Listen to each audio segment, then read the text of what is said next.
Hi, welcome to Boots in Transition. My name is Chris Green, and today our guest, Megan Bernier, is going to talk to us about art therapy. It's a really exciting new form of therapy, at least new to me. I just learned about it and like to go over the values, the benefits, and what it is. So, welcome, Megan. How are you tonight? I'm well, thank you. Excellent. So, I've got the read ahead. I met you at my cousin's retirement, Mhm. and you started explaining to me what art therapy was. I was instantly fascinated and I can see a lot of applications for it. But just to start off, if you could explain what is art therapy? That's a loaded question.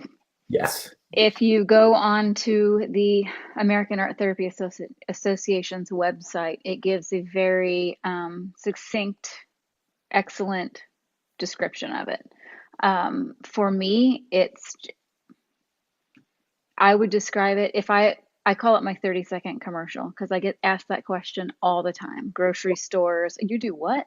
The elevator. So right. So it's that 30-second commercial or that 30-second pitch. And basically, what I tell people is it is using any form of creative expression to put emotions into something tangible so that it's easier to process. Sometimes we just don't have the words for things. It's in there, we just don't have the words for it. You put it into something else. And creativity isn't just drawing. I also hear this all the time. I don't draw, so that's not good for me. Don't have to draw. There's any kind of creative activity, and that includes cooking in the kitchen, dance, music, playing music, singing music, writing music, horticulture. You like gardening? That can be a creative activity. I mean, there's woodworking. I mean, there's just so much there. It's such a huge, broad thing that you would use any aspect of that to just kind of putting all that stuff into something else. Okay. So we started this conversation initially with veterans, and Mhm. I brought it up with PTSD and anxiety. And now, one of the reasons I'm focusing on psychological issues right now is obviously the 22 suicides, and just about every veteran I've talked to lately is suffering from some kind of depression. And all of the awareness in the world hasn't affected those numbers. So the idea is, okay, well, it's great that everyone's aware of it, but what are people doing about it? And I know that for me, especially, and a lot of veterans I talk to, it's very hard for us to open up and express ourselves, especially to non-veterans or for a therapy environment. There's a prejudice against that. It's kind of hard to get through that wall. And how does art therapy play into that? So the field is super diverse, and I'm not trying to give a vague answer. It's so diverse that it's one of the things I like about art therapy is that you can line up 10 art therapists. They can do 10 the same a mask process, art process with a mask with 10 different patients suffering from, let's say, depression. And it's going to be different all the way down the board because it's not just the art, it's the person practicing and the person they're working with. It meets you where you are. And a really good art therapist is going to be able to know that. So, depression for Jack is not the same as depression for Jenny. It's not. It is so individually specific and unique to each person. And the reason those blocks, those verbal blocks, I don't trust this person, I don't want to do this, it is a way to express how that is affecting you in a different form without using the words. You can say so much in a piece of art without actually speaking it. And a really good art therapist is going to know that and help you pinpoint things. Sometimes we're dealing with things we don't even realize because we're so caught up in the label of depression or what it's supposed to look like that we don't realize we're dealing with things that are there, and you can find that in the art and connect with that, and the and awareness is half the battle individually. So if I was working with a person with depression, I would also there's never just one thing. There's always little stuff that surrounds that. It's like a cluster of things, and you Right. work on all of that. You can't just I love speaking in analogies, so you're going to have to forgive me. One of the things I always stress with my patients, any patient I've ever worked with, to describe it, and I use this analogy, it's a stack of pancakes. You can't start with a bottom pancake. You can't eat the middle pancake. And you can't take a bite out of all of them all at once because you're going to choke on it. So you just start with the top one and you just keep going. Okay, so you've got a lot of experience with VA. You've been working with the veteran community for a while now. So, hypothetically, I'm I've got depression. I'm in there for depression, and I get referred to you. What would that session? I mean, what's that like when I come in? What is?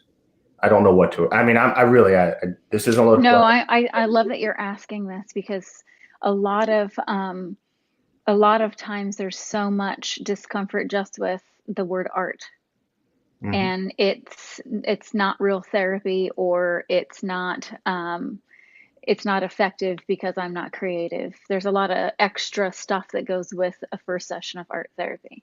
And for me personally, I'm going to speak on how I would handle it. Um, the the Art Therapy Association has ways in which we would do it, but it's all very different according to the therapist. So I'm going to give you how I would do this as an art therapist. If I first met you and you were referred to me, I have options. I can read your background and your diagnoses and get an idea of where you're at. And I can create a process, kind of a getting to know you process, art process that makes you comfortable with art therapy and you comfortable with me. Um, my personal way is not to read the background.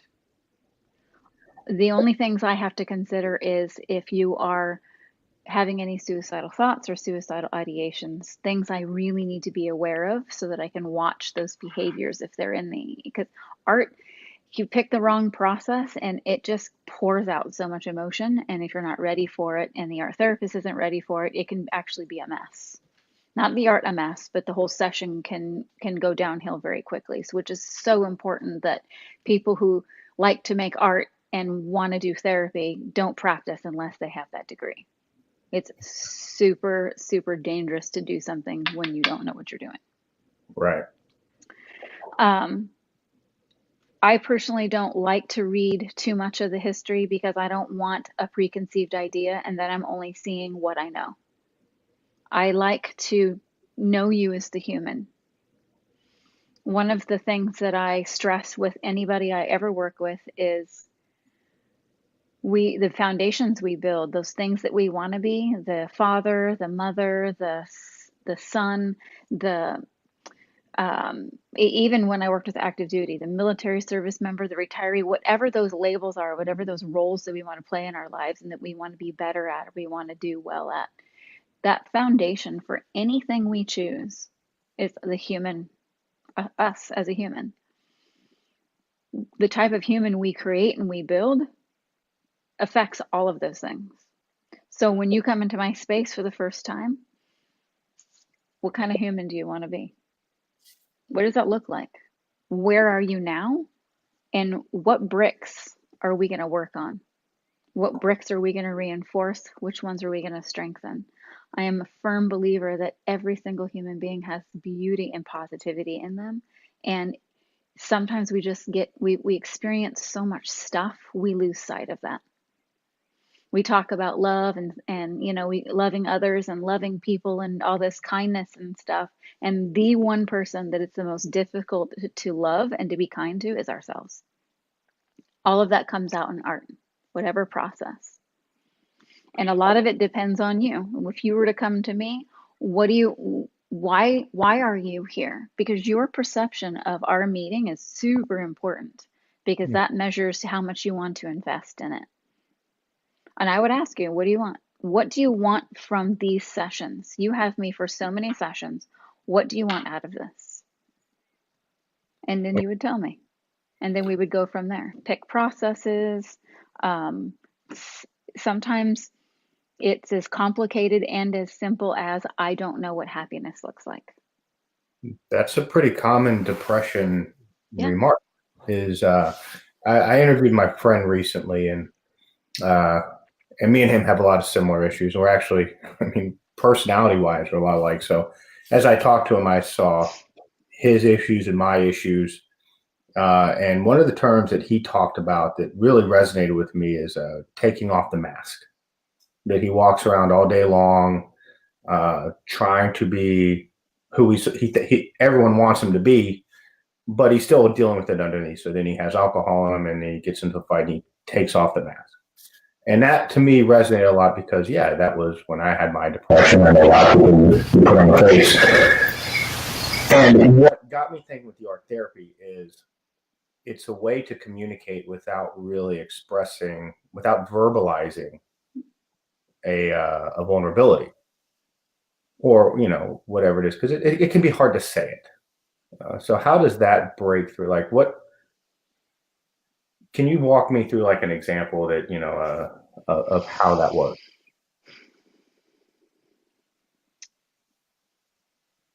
I'm thinking of processes that I've done and that have considered doing that could break through vulnerabilities. No one likes being vulnerable. No. It's scary, it's frightening.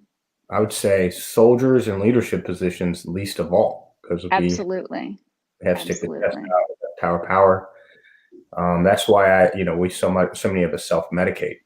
But I was like, okay, well, say I'm producing art. Now, here's a Hollywood example that I didn't even realize. You mentioned masks earlier, and I was just watching The Punisher 2, and the guy draws a mask, and that becomes his whole thing. But in the beginning, it was a therapy thing, and I never made that connection to art therapy until you just talked about the mask. Can you tell me how the masks work?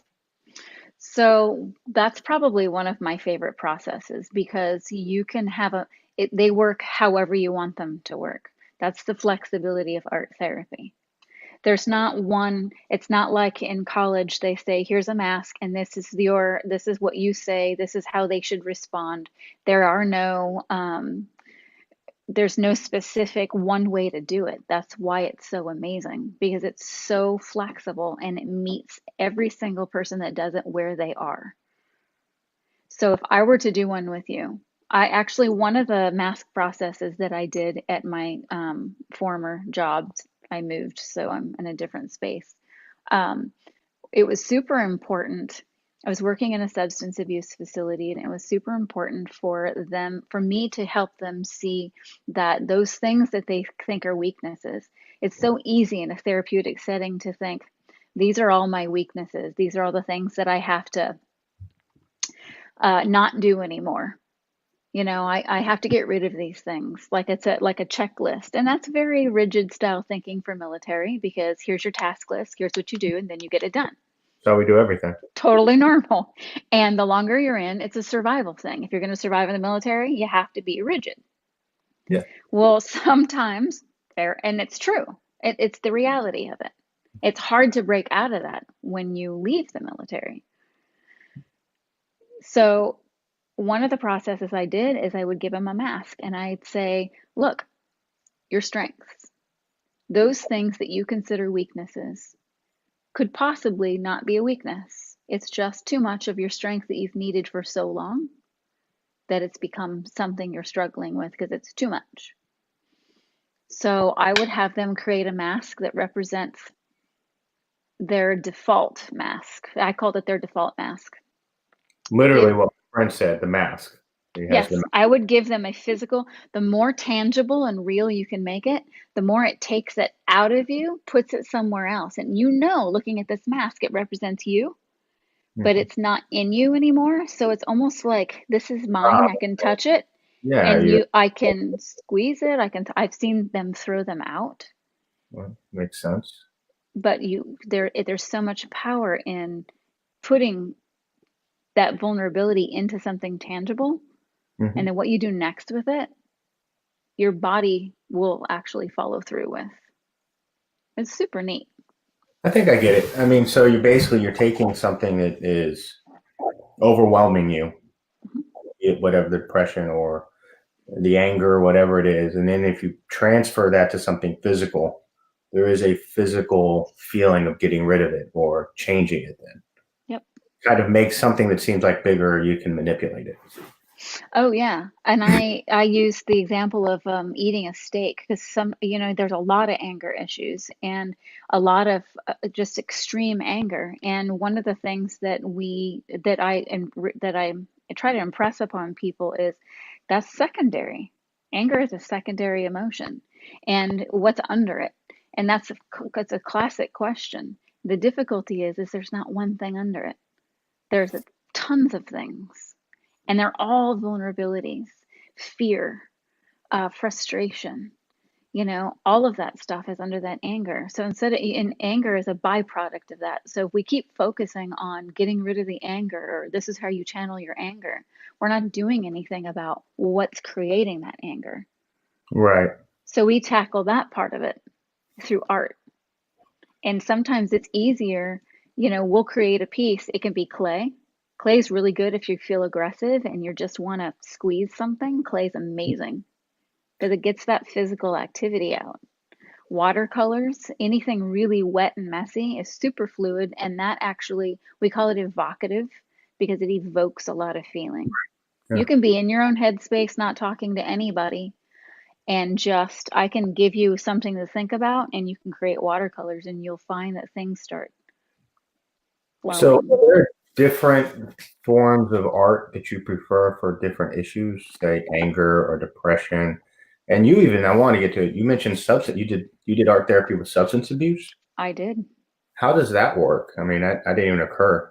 I mean, we had, for anyone listening, we did game plan a couple of things I want to talk about, but substance abuse, I didn't think of art therapy for that. And I know a lot of people, a lot of my friends have had substance abuse issues, especially with opioids, painkillers. You do 20 years in the military, you carry a lot of pain, and not everybody's able to do it. So how does art therapy work with substance abuse?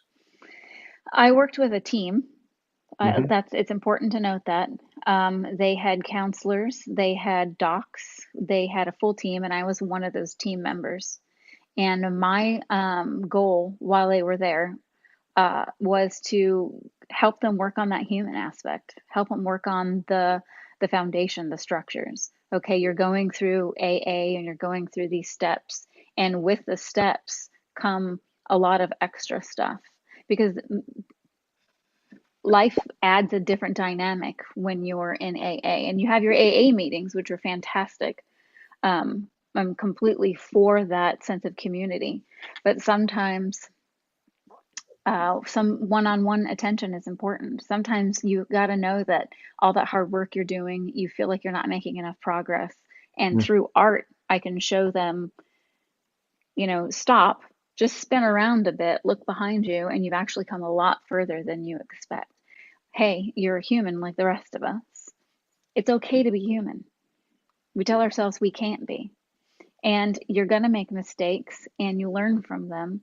And it's so difficult when you're dealing with substance abuse because there's so much beating up of the self. There's a lot of guilt involved. So instead of just saying, let's focus on how you won't do the substance, I worked on, let's process this guilt. Let's process this grief. Let's process the impact. What are you going to do when you leave here and you have all this free time because you're not doing the substance? What are you going to do with that free time? I worked really closely with a recreation therapist, and her and I would tag team them with, and recreation therapy is its own awesome dynamic also. Filling free time, some of it's with creative activities. Sometimes I would just do it, sometimes just making art. I'd show up every other weekend where there were no groups, no specific. It wasn't about substance. It was about just trying something new, just making art. I have, and you kind of bring this up, I have a personal beef. It really bothers me that a lot of people will come out and they'll say things like, oh, if you're depressed, just go for a run, or just go do this and just go do that. And, the impression that, I don't want people to leave with is art is just part of it, right? It's art therapy. And, there's we like to try and think we can do it ourselves. So what is the therapy piece of that? So you start with the art, and I don't want Right. anyone to, oh, I don't need to see a therapist. I'm gonna do some art. No, that's just the beginning, right? So what comes next? The art that I have you do, if you came to see me, the art I would have you do would be specifically directed. I would choose, we go through extensive training on mediums and how they evoke emotion and what emotions and what you can group it with. So for me, if I were to give you an art process, it would be so much more than just making art. Yeah, your I'm guide. Yeah, Absolutely. It would be a specific process. It would be directed. Sometimes you'll be making random things and you won't know why, and then we'll bring it all together at the end. Why did you do this? It's behavior. Half of it is I give you five different materials and a piece of paper and I ask you to draw something. I'm watching. What do you pick? Why? Do you think about it? Is it impulsive? All of that stuff plays into it. That's the therapy piece. Where yeah. you're at. Like you're really maximizing nonverbal communication in that regard. Absolutely. Absolutely. If I give you a directive that makes you uncomfortable, how do you handle that? And when you decide to actually draw it or create it on a piece of paper with whatever you choose, how do you handle that? Because it's conflict management. How do you handle discomfort? Are you wiggly? Do you get up and move around? I mean, there's so much that's not verbally said in a setting like that. But Right. in the end, every single time, because it's super important to me, and this is how my approach to art therapy and just therapy in general, because I'm also a talk therapist. I've had patients come in and just say, I need like 20 minutes because I gotta tell you something. I'm like, okay, I'm all ears. And this is the important part. I never ask you to do something and not tell you why or have it make sense to you when we're done. It may not in the middle of it make sense, but Right. it we're going to process it verbally. We're going to talk about it. We're going to talk about how you felt while you were doing certain things, how you handle that inside of your head. That self-talk, that language inside of your head is so powerful. And this helps pinpoint some of that stuff. We can beat ourselves up and not even know that we're doing it because they're so patterned and so habitual. Yeah, I can. I mean, I would understand. I can see applications in marriage counseling where people maybe don't know why they're upset or aren't communicating. Um, you mentioned before it's great for autism. Oh, yeah, absolutely.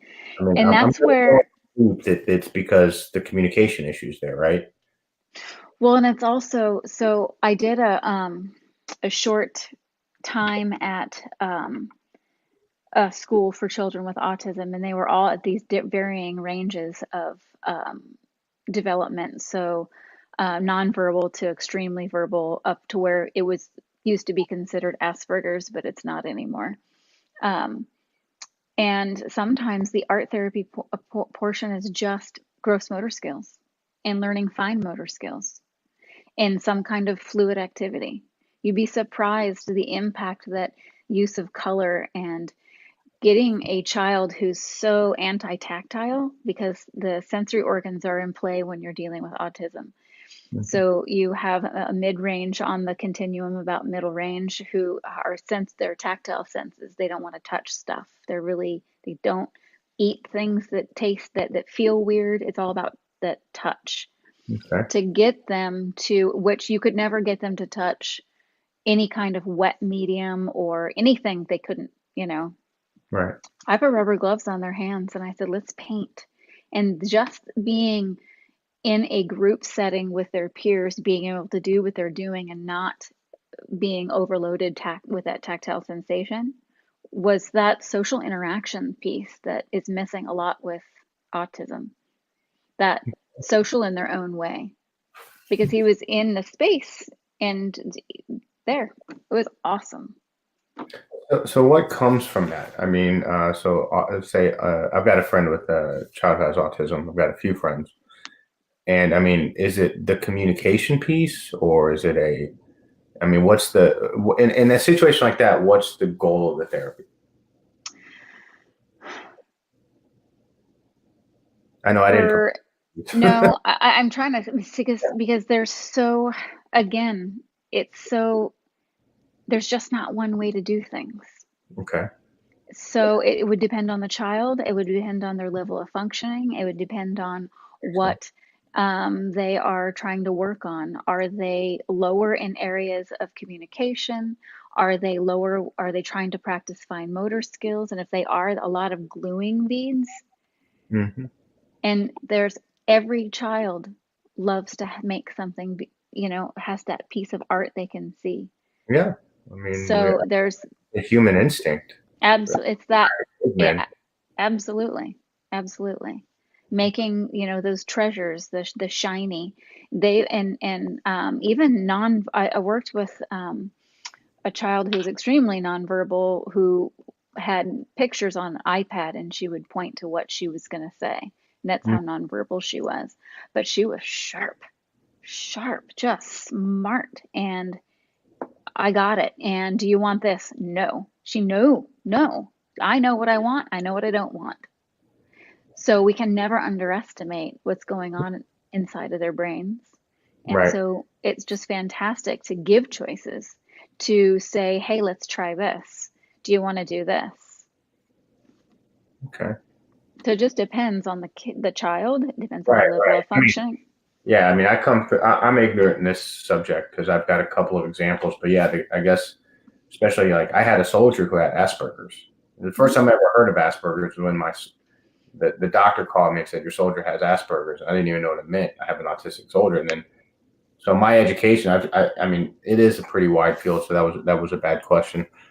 I guess it really would depend on the functionality and a high functioning might be communication. But yeah, so Social skills, simple things, social skills like understanding nonverbal cues. what about, Simple things like this is a great example. I have a son with Asperger's, so oh, um, this is a good example. It would be like high functioning would be I'm having a conversation with you and we are talking about um, something I'm interested in and you aren't. A right, person with Asperger's will keep discussing that because they're excited. They get super excited and they're typically, but not always, don't quote me, fixated on something and they know everything about that one topic. So uh, it could be cars, it could be boats, it could be something that they're interested in, and they know everything there is to know about that because they are so focused on that one thing. Their excitement, they want to share it, but they don't stop sharing it. right. And those polite social nonverbal cues that we give in public, like, oh, okay, and we kind of turn away, they Hmm. don't they don't understand that.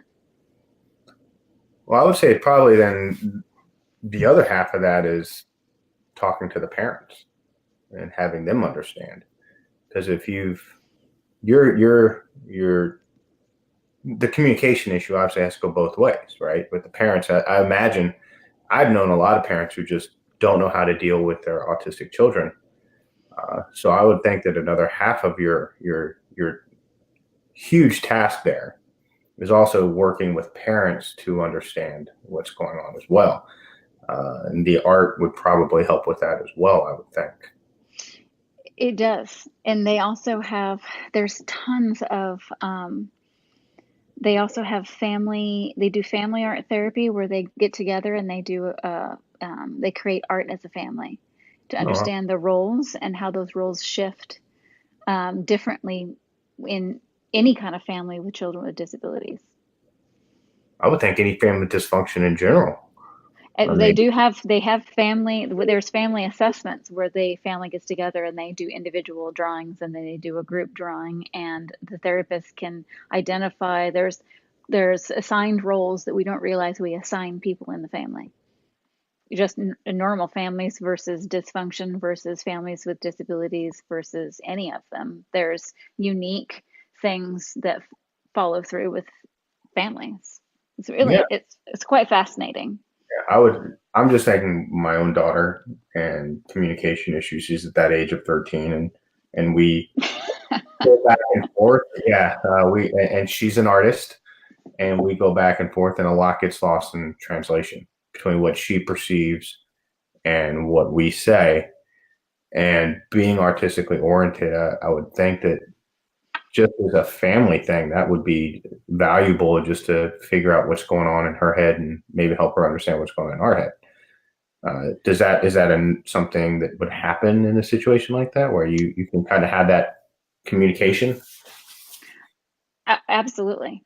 And the art therapist who does the assessment, it's an actual assessment, family assessment. Okay. They would work through and discuss findings, and this is what I mean, it would all be something. It's not something I learned it in college, and it's not something that I do. Hmm. Not that I don't want to, I just have never had the opportunity to do so. So How, I can only tell you what I learned and not any personal experience. of course, as I said, keeping academic. So, how did you get into art therapy? Were you an artist and then a therapist, or were you a therapist and you found this? How did that happen? Do you want the short story or the long story? So I've been making art to help with just being an emotional child from the time I was old enough to hold a crayon. My Okay. mom said she would find me, I'd get stressed out, and she'd find me in my room in the corner just making my little pictures and stuff because I needed to just Express yourself. express myself. Um, didn't know what I was doing at the time, but it was just my way of getting out of everybody's way. Um, and then I started college. I raised kids. I have five. I claimed six. I raised five, and I birthed four. That's what I tell people.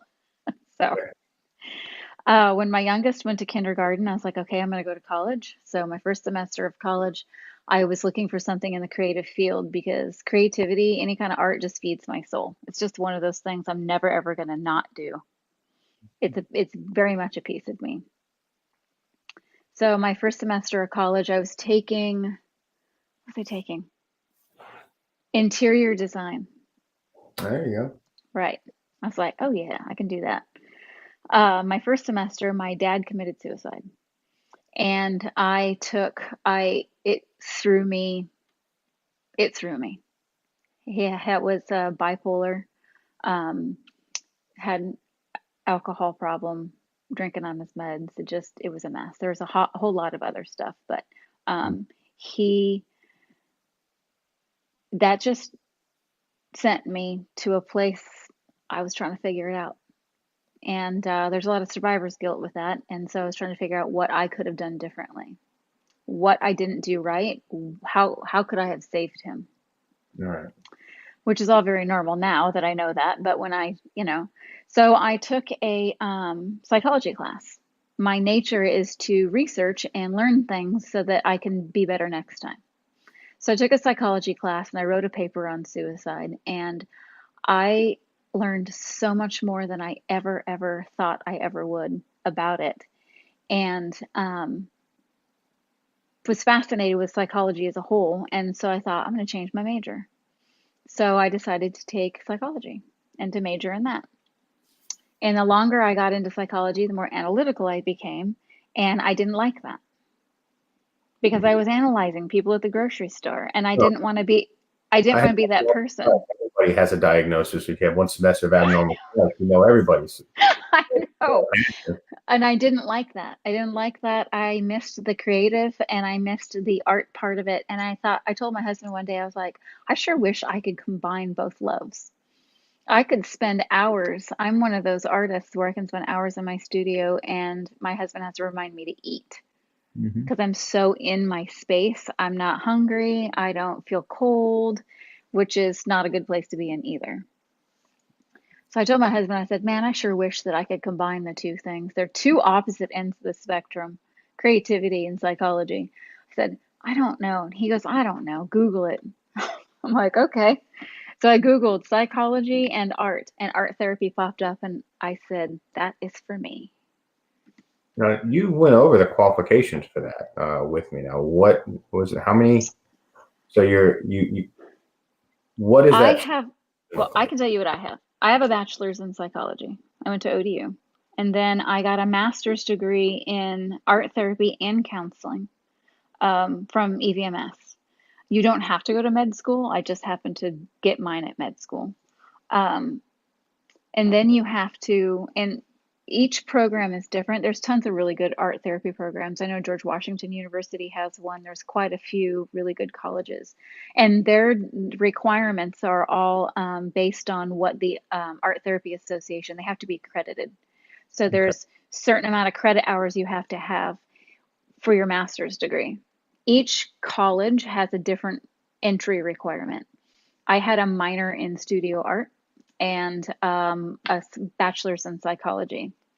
I know that there are people that go into the field of the master's degree with something completely like um, a degree completely unrelated to psychology. They just took the extra psychology classes required to get in. So you have to take abnormal psych, you have to take a few other things, and then they had the art classes. We had some fine art majors who just took the extra psychology classes. Okay. So, but it's we took the regular master's degree hours, and then we had an extra 25 hours that were art based. Some of my exams were art, and Hmm. not how pretty is this, but how well can you convey an emotional component in this? How well can you convey a concept in this piece of art? That's not easy. I'm Nope. just letting you know. Yeah, I mean, Like, you're learning a language in essence. I mean, you're yeah, learning to communicate visually through art. So I would, yeah, to broadcast and receive, right? yep. Um, so, okay, so so you went to school, you got certified in art therapy, and then you went on to your career, and you've been with VA. And can you go over your experience a little more? So to get certified, right now I'm board certified, but to get there, you have to do 1,000 hours of direct. When I graduated, it could have changed. Once you graduate, you have to do 1,000 hours of direct contact. So it's not showing up at work for 1,000 hours. You have to actually be doing groups, individuals, assessments for 1,000 hours, Yeah. and you have to be supervised by someone who's already a board certified art therapist to get those Right. supervision. You're new, you're fresh, you're gonna need to talk things out. Did I do this right? We're human. We're gonna question whether we made the right decision. Did I do what I could have done for this person? And we deal with a lot of stuff, so naturally, being new, not understanding the need for self-care, we're going to have to vent to somebody. And that's what that supervisor is for in the first Right. 1,000 hours. Once you do that, you become registered. And Mhm. then once you become registered, you have to sit for a board examination. And it's a lot of questions. It took me about 3 hours to finish that exam. And once you pass that, you become board certified. And I'm currently working on my state license, Okay. In which state? Maryland. Maryland. Okay, so and you talk about your just back it up just a second.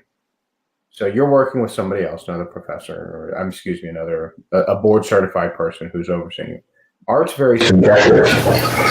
So is it common for you guys to disagree and see different things, or is there a way you guys objectify it that is there a according to the DMSM or whatever you guys call it, the DSM-5.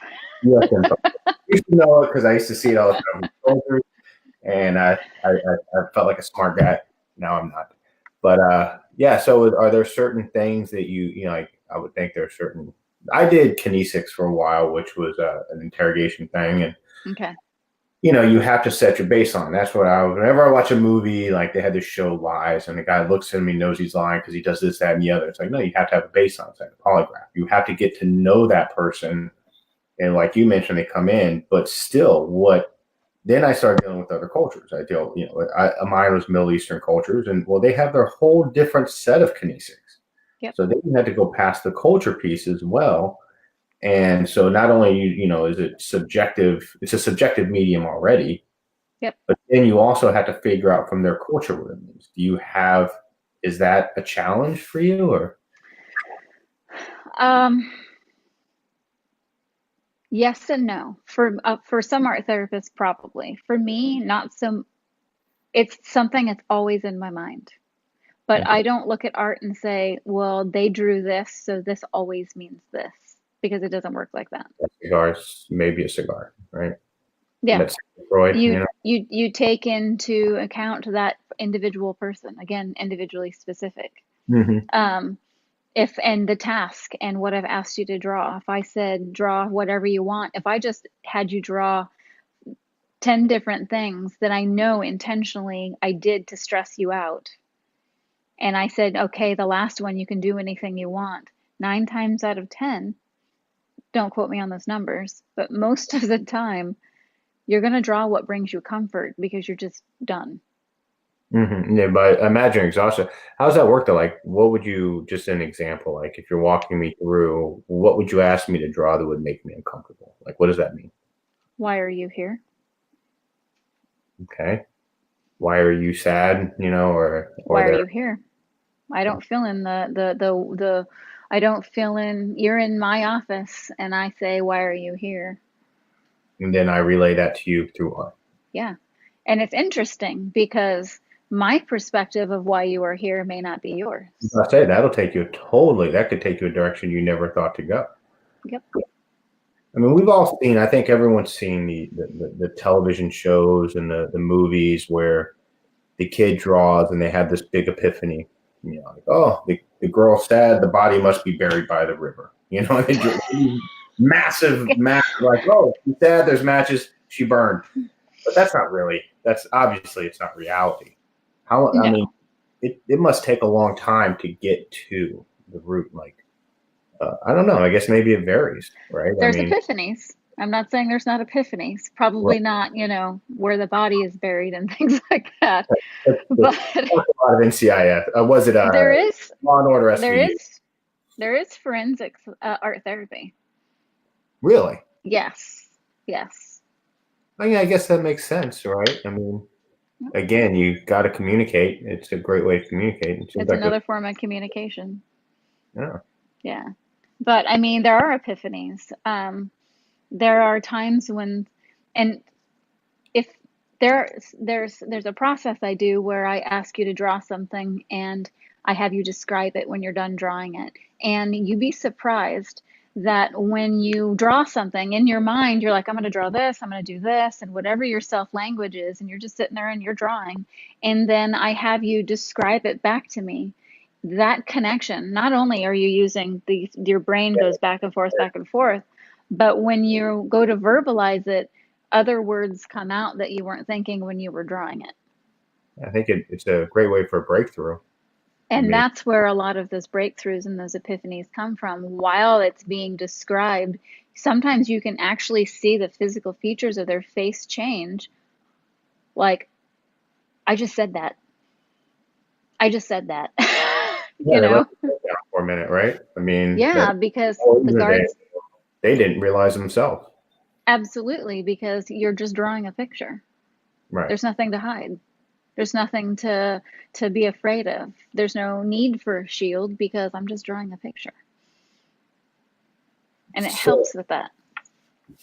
a lot of people. Obviously, I come at this from a veteran community, but also, a lot of people with special needs. Who are what would you say are ideal candidates for art therapy? I mean, Everybody.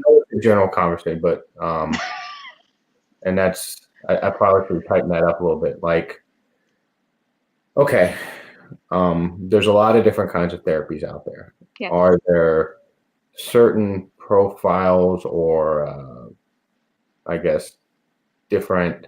I don't want to use the word disorder. I don't like the term disorder, so I don't know what the right label is, but certain people that it really is very impactful for. I mean, you mentioned autism with the communication. I'm going to go back to everybody. I Really? mean, Okay. because the field is so diverse, and not only are the processes, like I said, you can do a mask process at least 100 different ways, Oh, depending on what the person you're working with, what they need and where they're at and where they want to go with it. So much can be learned in that. And I just use the mask process as an example because it's a popular one. But you can take that anywhere. Mhm. So any population, and we're everywhere. We're in schools. We're in hospitals. I did You one of my internships at a children's hospital, and I was all over that hospital, right. I every single section. uh, so the VA, you said you're in the VA. I've I never interned there as well. never heard of art therapy at the VA. Is that a nationwide thing, or does it vary? I was an intern. Um, they have the VA I was at was the one in Hampton, and they get a lot of interns from the college because we're so close. Um, and they were in outpatient clinic. I was in the domiciliary, so it was the substance abuse, and um, it was all of it. So dual diagnoses, anything. It, my goal was to tackle processing the reason for using the substance Right. versus the substance. I can't stand labels. I No. can't stand labels. So anytime I worked in any kind of substance abuse or anything, they were not allowed to say, "Hi, my name is, and I'm an alcoholic," and or "I'm an addict." And I know that's a huge component to AA and NA, and I'm not taking that away from that. But I don't want that to be all that they ever become. Oh yeah, because you put yourself in a box when you give yourself a label. And I help them come out of that box and decide what it means through that art, through those art processes. Okay. Now, is art therapy, is that something that is covered under TRICARE? So I read a news article that TRICARE was going to start accepting art therapy as a valid form of therapy. I have not seen it yet. Okay. So I know in Maryland, TRICARE does it. It's not covered by TRICARE, but I Okay. know that there is a lot of art therapists lobbying, and we're making strides. We're a young profession. We're over 50 years old for sure, but we're young. I mean, yeah, I guess young in that you're recognized because I mean, God, people have been doing. I mean, people still diagnose the Mona Lisa. I mean, so I mean, don't even get going. But I mean, art, reading art, understanding what people are trying to communicate. That's not new. It's just being as a recognized form of therapy that it's young. Yep. Yeah. Okay. So Yeah. what's the way ahead, like for art therapy to for There's more so people? much research being done. So much research being done. It's constant. One of my professors, she's the queen of research, and she is just anywhere we can get it, anywhere we can go, anything that we can do. We're constantly researching the impact that art therapy has on populations, on anything. It's and that's the way ahead. That research component is really super important because even like so even the military, any kind of anything, any kind of mental health counselor and mental health, any kind of anything that they're going to hire has to be evidence based. Right. That's what research is for. Mm-hmm. So the more research we have, the more places we can get into, the more a lot of our interns. I had an intern last year, and she was doing her own research with military families. Okay. And so, I mean, everywhere we can get in, we're doing research and we're One, collecting all that evidence. one of the things that it's a passion project of my wife's as well is the military child, the third culture kid. And we've noticed so much just observing our children. I've got 5 deployments, and there's always such a tough separation, distancing, reintegration that I think that if this were more readily available, just in that reunification process, different stage of life, that would, and it bothers me that TRICARE's not doing it yet, because if you've got it in some of the VA, then there's a recognized validity So it seems like it's more of a bureaucracy issue of getting it connected to TRICARE. And people need to, I guess, raise a voice for that, right? I mean, if so, does it vary state to state, the availability of art therapy, or is it pretty much everywhere now? It does vary. Um, each state, Maryland recognizes it as the state of Maryland will actually give you a license, like Okay. a licensed clinical social worker. Um, as a license gives you the ability to have your own practice where you don't have to fall under the guise of a doc or another practice. Virginia is just now allowing the licensure. Okay. I want to say there's 10, no, maybe 12 states that are allowing. I didn't So where would research I that. go to find that out? If I live in whatever state, not Florida or whatever, where would I go to find out if it's in my state? What's a good site? So you would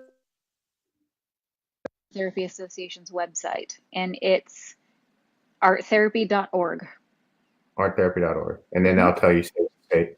It'll say Awesome. find an art therapist, and the ones that are registered and board certified, my name's on there. So it'll show you where Okay. you can find one close to you. And is it okay if people contact you if they have questions? Absolutely. And how do they contact you? I have an email. It's Meghan, MEGHAN .L.Bernier, BERNIER Spelled. @gmail.com. Spelled on the bottom. I said Right. Bernier is spelled on the bottom. So Yep. @gmail.com. gmail.com. Okay. Yeah, and I can answer questions if they're in the area. Once my license is finished, I'll be looking for places to start my own practice. So When do you think that'll be finished? Do you have a projected government paperwork, state paperwork? 30 seconds? Jimber is my commander used to say. I don't know. Well, you'll have to let us know so we can post it up there. Absolutely. Well, Meghan, thank you so much. This is a Thanks for fascinating having topic. me. I think I could just go for another couple hours just off what's coming off the top of my head. But I mean, I was fascinated when you told me about it. And then I started seeing it, pop culture references, and I started making those connections all the way back to caveman drawings. I'm like, wow, what a great way. If I have a hard time vocalizing my depression or even figuring out myself, that was the hardest part of my depression was, why am I depressed?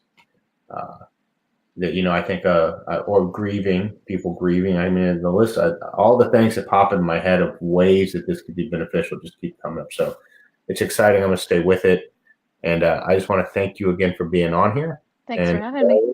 Yeah. And let me know when you're certified. We'll have you back so we can, Awesome. figure out how to get a hold of you. All right. All right. Well, thank you everyone for tuning in, and contact Meghan if you have any questions, or hit me up at chris@bootsinTransition.com, and then I'll forward you on because they don't have a computer screen. So thanks everybody.